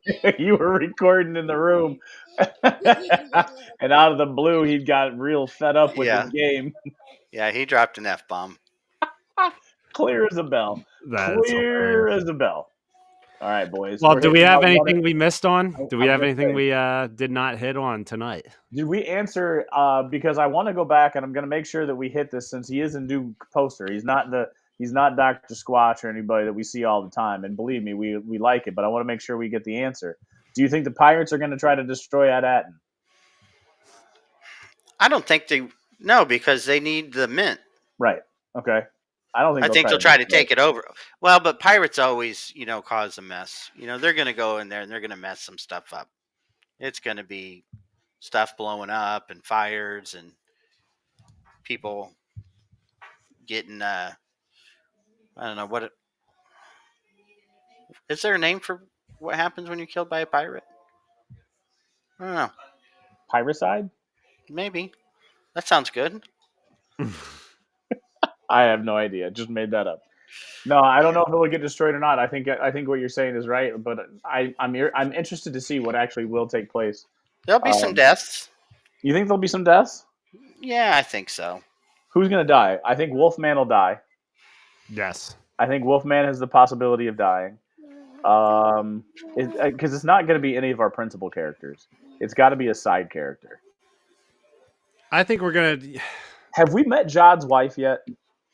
No, I don't think that's Jod's wife. Oh, the one with the same name, like there's the Yeah, Norwood or whatever that comes out. yeah, I think that will be his mother. Okay, That's my guess. okay, but we have Uh, not met that character yet. No, and I Okay, think episode 7 is a Jod episode. okay, I think because him and Pocket had some steam between the two of them, though. I mean, why wouldn't you? It's Jude Law. And it's Pocket. I mean, I it's Kelly mean, McDonald. he landed Cameron Diaz. Is that who Jude Law is married to? Cameron Diaz? No, in the Holiday, the movie The Holiday. Oh yeah, yeah. I was trying. Sweet summer child over here. Brutus will live on forever in our hearts. I think if anybody does die, I feel like Brutus is like the number one red shirt. Brutus is going to die to the lightsaber from Jod. That's what I think. So you think Jod is going to go up in defense and try to take out? And is he going to cut off an arm and have it on the floor of the cantina? Yes, I think that's happening. But we're also I going think to go ahead, Alfie. I think Oh the New my Republic will God, show up. Joe. Joe doesn't do this shit when he's on. Sorry, Yes. sorry. Joe doesn't 100 play- 100% he did. So Probably twice. if you're listening to the podcast, we would like you to go to Rule the Galaxy SW on YouTube and go to about 1 hour and 31 minutes in, and you will see the comment that came up from our fearless leader who is in Washington D.C. right now, referring to Jod and Pocket. It's clever. It is Pocket clever. has just joined It's the very podcast. clever. Why don't we ask her? She's up on the screen right now. Telling you, Merida, man, that was awesome. That you guys rocked my world by telling me that. And of I know. course, I was pumped that you said that because I'm like, it's her. I mean, right when I saw, I've known that she's done the voice of Merida for a long time, just because I really like the movie Brave. I feel like that one is kind of like people forget about that one in the Pixar world sometimes, but it's a very good movie with a great soundtrack as well. Wreck-It Ralph did a fantastic job with the Disney princesses on that one. Have you ever watched the Wreck-It Ralph 2? Where she starts talking all foreign language. Like, now no one understands her. She's from that other studio. Yeah, exactly. Yeah.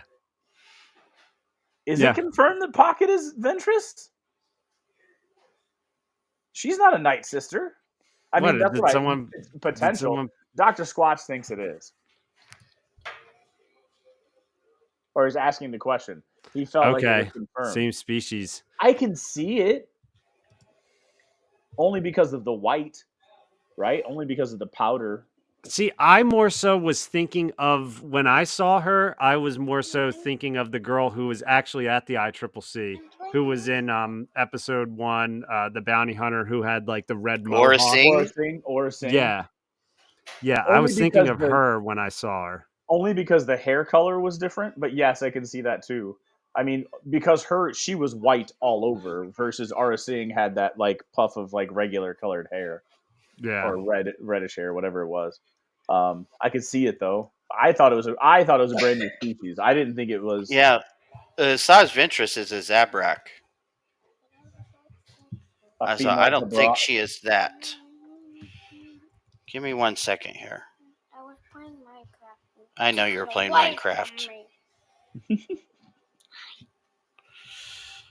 Umbaron is the species I think she is. Do we have anything on Wikipedia for her at the moment? Poke it. Yeah, see, Aura Singh, her eyes are much darker, so.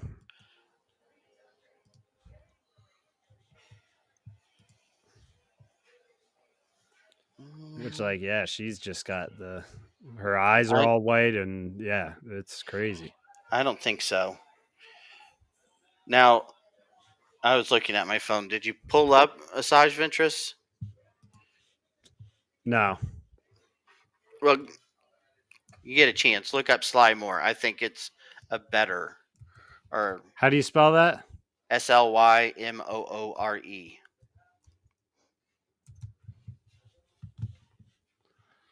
Okay. I'll bring that up. I'll bring her into the podcast the way I did with the last one. Hold on. I didn't even notice these. Yeah, I mean, her eyes are a little dark as well.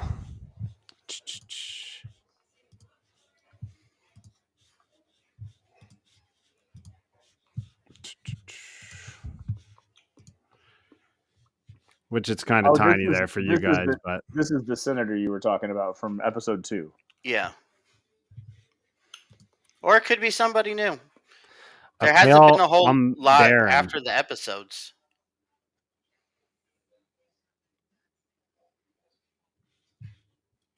Isn't the Inquisitor immune?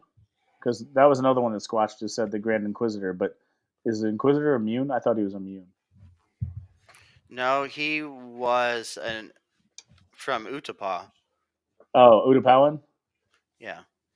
Gotcha. They look like Munes because they have the squashed faces, but they have like the Yes. lines. They're more wrinkled and have the Mhm. lines in their faces, but they're squashed. Do you think this pirate is going to be the one who's the supervisor of the planet, though, that they're all talking about? The guy who they have the holograms and everything. No, I think he's dead. I think that dude is dead. he's either dead or he's a little gopher guy. Snowball. Inside the eye of Shmi. Yeah. I love snow.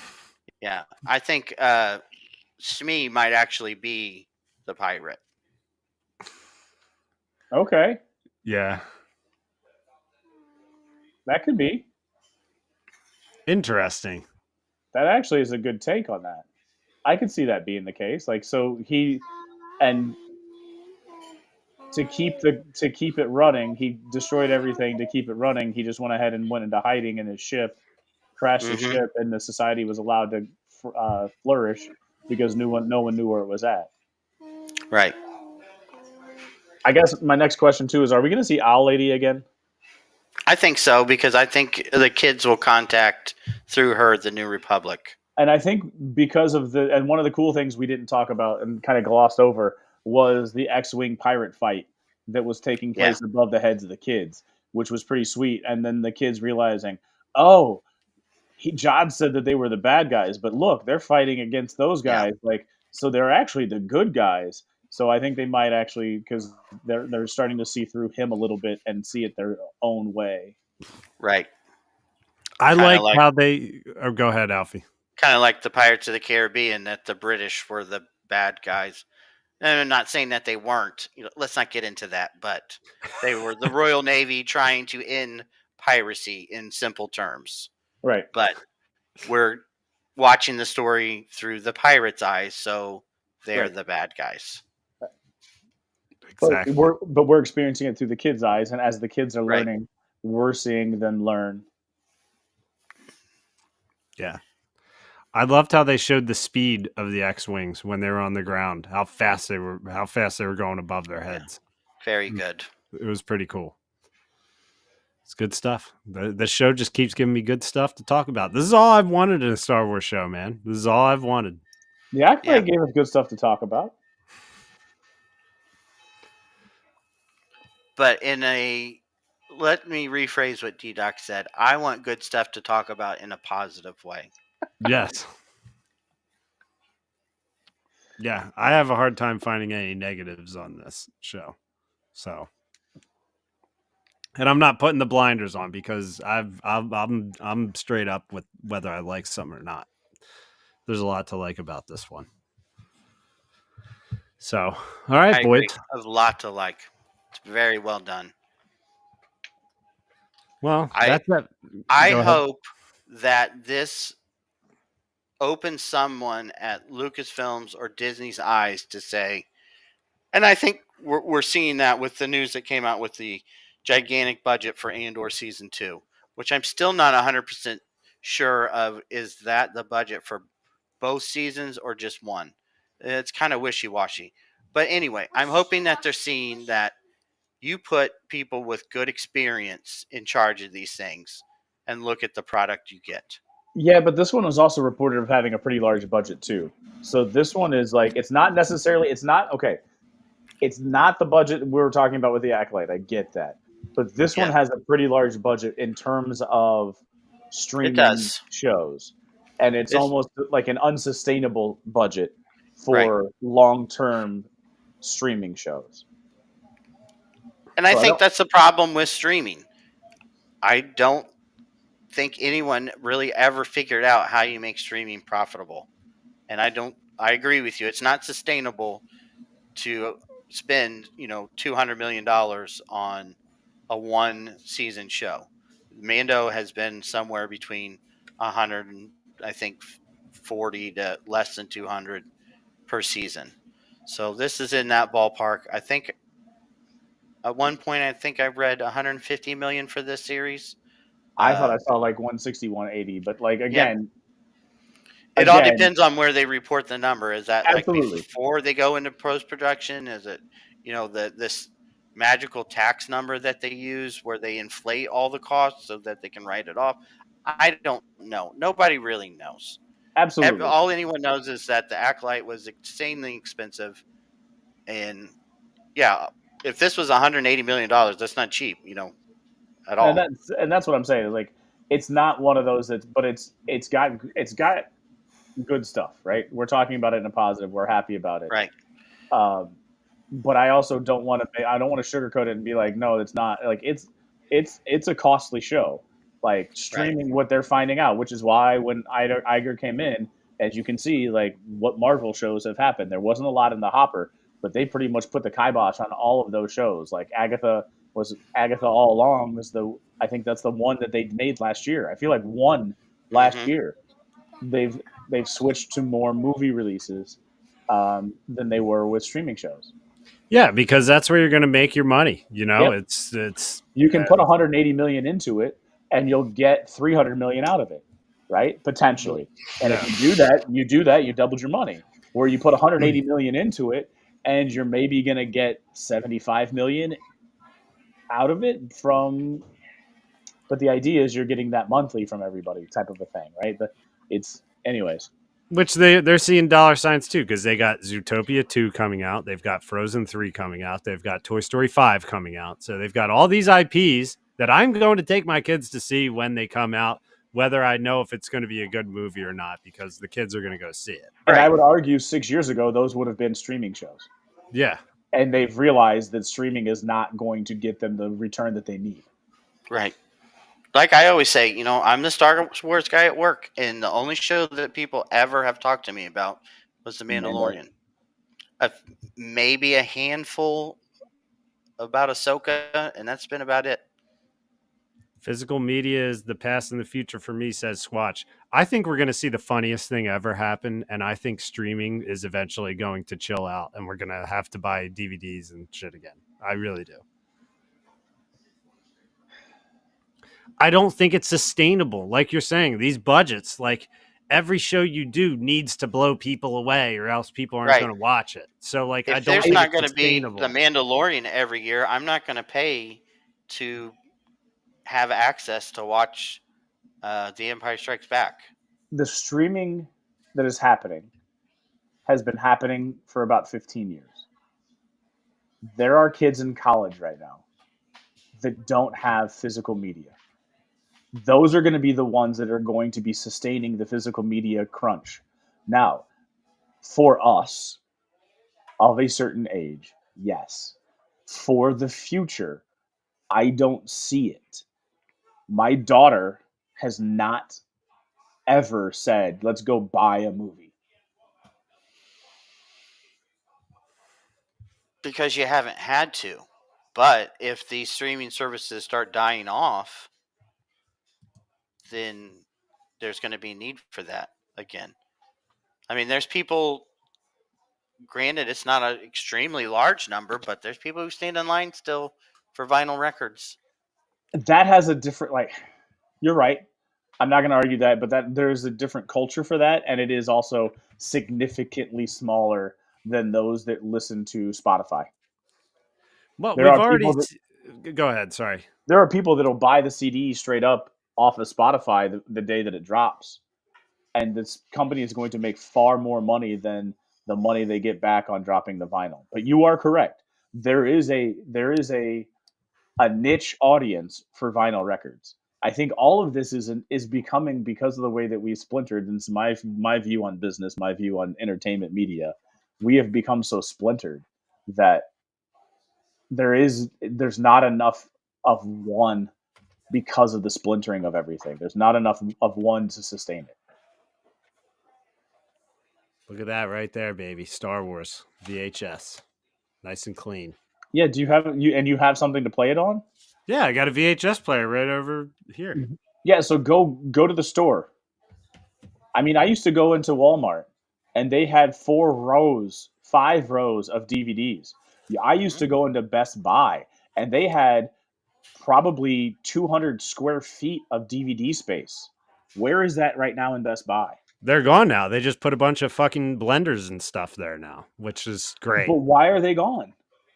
I guess They're because not- people aren't buying them. I don't know. Because, The video, the DVDs that I would be interested in buying were usually sold out whenever I went there. So that's like, So a business will look at cost per square footage or price or income per square footage, and they will look at it and they say, you know what, selling that blender at a 50% markup was better than holding that same level of floor space for a physical copy of a DVD that we might make $2 on, maybe less than that, because the quantity we have to spend to make the same amount for that blender space yeah. is greater.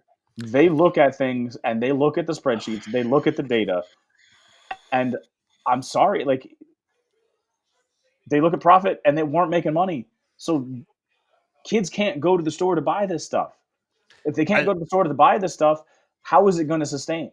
I did spend $30 on Wicked last night just because I wanted to watch it, to buy it. So, I mean, but I mean, I think that could maybe be more of the future with this stuff where it's like the movies release and you just have to buy them to download on streaming. Like I have Movies Anywhere app because before any of this streaming stuff started, I used to buy the movies and I have it on my like library on Movies Anywhere. I don't know if you guys have that, but like If there was a store to open tomorrow in Greenwood that specialized in selling physical media, I'd be there tomorrow. I'd probably buy some. I'd probably go there at least once a month and buy stuff. I agree. And I agree that's a niche market. I agree. But is it gonna sell enough for the landlord to allow them to be able to make their rent? I agree with you that right now, no, it won't. But as more of these streaming services eventually go out of business, and I mean they're all consolidating. merge. You're right; they're all consolidating. When they finally merge back into cable, and you're right, 100%. Then they will be. I agree with you. It won't be sustainable right now, but I think it'll come back around. And I'll end it on sometimes Brent makes me sad, but I don't like. I like that was what Joe said. Sometimes Brent makes me sad, it's all right. We need it, Brent. It's the same argument that I have with toys, right? Like I have my toys. It's the same argument my brother who tries to flip baseball cards and sports cards. It's a niche market, and it's volatile. I try to look at it from a realistic perspective. I try to look at it as a future. It's not around. And my kids and Azalea is different because I know you guys buy the toys and have the toys. Little Doc's not going and clamoring to go buy a DVD. How many DVD presents were given by Santa Claus this year to your families? How many DVDs were opened this year? How many box sets were opened this year? 0. But how many books were opened? I'm sure there were still books open. Yes. The book and the print media is still around. But when it comes to entertainment technology and entertainment, it's just not there. Yeah, I mean, it's weird. I think we'll see what it looks like because the VHS market is wild. Like, there's people who literally make a living off of VHS resales. It's like for a niche market. I know it is for a niche market. So and because you like it, you watch it. I watch guys sell video games. I watch video game resellers on YouTube. because I get like some of that nostalgia. There are some of these games that I've never played that are going for $400, $500. And it's like, why the hell is that game $500? But that's the market for it, right? But Right. they're working on quantity, they're working on margins, like, and they'll talk to you about the business too, because they're like, look, if you want to get into it, you got to know what's happening. Like, you have to put in your time and your effort.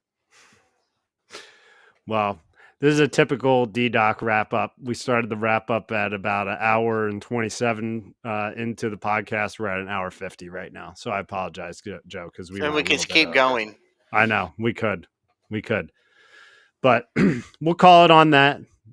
We hit a lot of topics tonight, per usual, on After Dark. We kept it pretty clean for After Dark too. Actually, We kept did. it pretty clean. My daughter was sitting here the whole time, so I couldn't really. I don't know. Joe I dropped the wanted- late F-bomb. Yeah, Joe did not keep it clean. Joe did not keep it clean. He wanted to know if Jod ever put it in the pocket. Let's just name the Joe. You know the name of this episode. Put it in your pocket. You know he The did. Joe, that is the Joe you know. The Joe you know. But I mean, could you blame him if he did? I hold no ill will against Jod if I he don't put either. it in the pocket. That's why I said I could watch a whole show. Hyperspace also doesn't think anything of it because he just dropped in.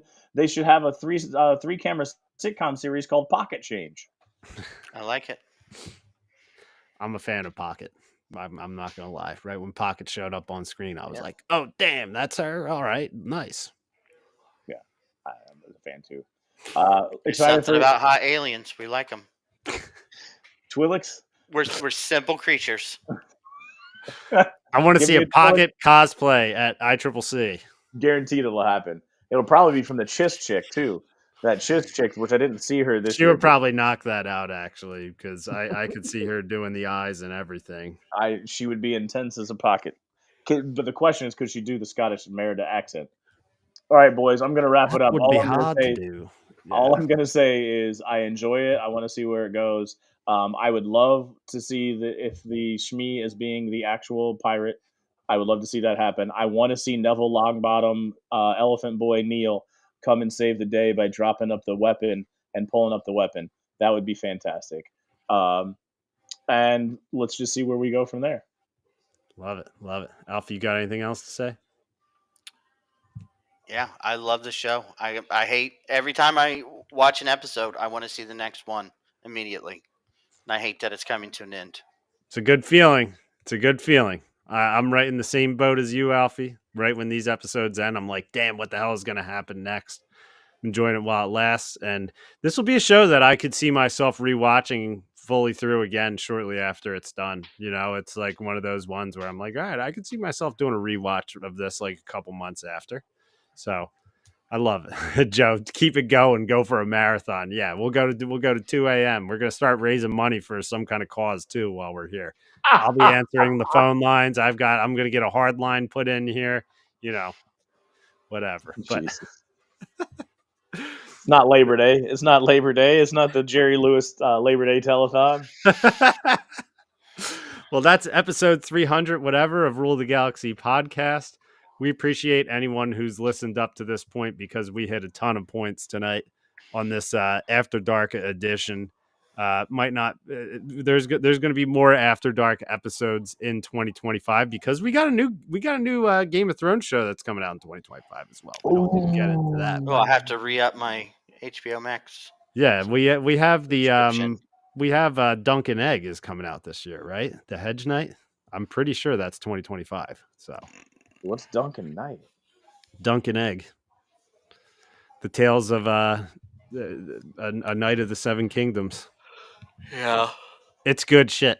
That's what I'll say. Because I did that audiobook a long time ago, and it's very good. So if you want, all three books are on one audiobook, and they're narrated by the guy who played Daenerys' brother who was burnt by the gold. And he makes a very good audiobook narrator. So, A Knight of the Seven Kingdoms. Yeah, but I can't sidetrack us anymore. This is Rule the Galaxy podcast. We appreciate you guys listening. Follow us on all social media. And until next time, may the Force be with you.